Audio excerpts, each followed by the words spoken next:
شما میخواید پشت اون در بسته رو به ما نشون بدید ها؟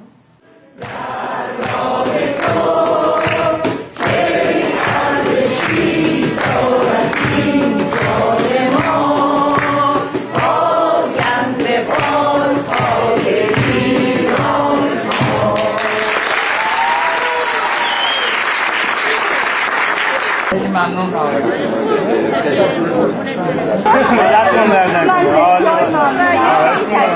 رقص ذاتی هستیه، درختها، گلها، آسمانها، زمین، افلاک، کهکشان همه در جنبش و رقص و حرکتن. بله شما فیلسوفی نه؟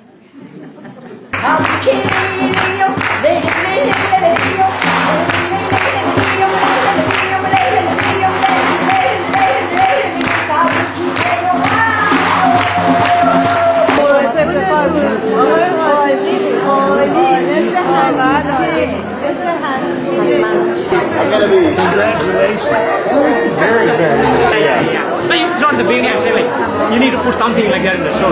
حالا بهش میگن رقاصی بگن آره ما ملت رقاصی.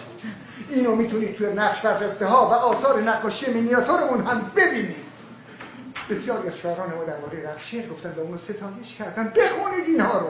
کاش کاش کاش کاش همه تحقیق با ارزش استاد مسلم تاریخ و ادبیات ایران عبدالحسین زرین‌کوب راجع به رقص ایرانی رو خونده بودن. خوندم. ها خوندید؟ استاد میگه ایرانی ها پیش از سقوط ساسانیان به بهانه های مختلف فروردینگان، اردیبهشتگان، خردادگان، مهرگان، آبانگان، آذرگان، بهمنگان، اسفندگان، آغاز ما، پایان ما، نزول باران، کاش داشت برداشت به هر بهانه‌ای میرقصیدند و شادی میکردند. رقص یک نمود تمدن ایرانی بدون استفاده از واژه و کلام برای ارتباط فرهنگی بوده. حافظ میگه رقص بر شعر تر و ناله دی خوش باشد، خاصه رقصی که در آن دست نگاری دیدن. و مولانا می‌فرماید بار دگر ذره بار رقص کنان آمدیم، آن سوی گردون عشق چرخ زنان آمدیم.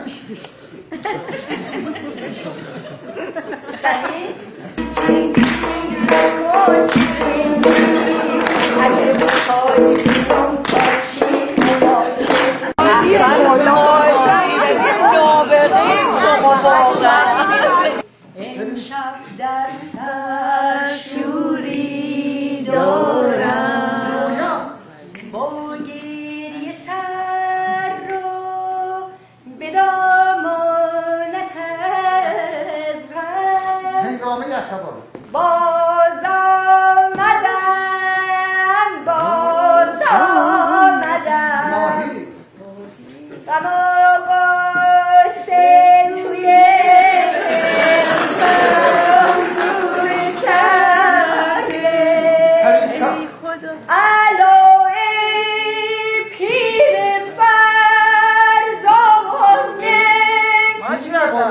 من از اون آسمون آبی میخوام،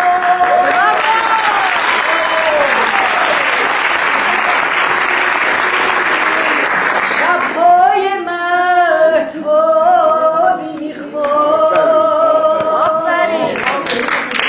اینکه یه همچین بامی هنرمندی رو آوردید به جمع ما تشکر می‌کنم. ای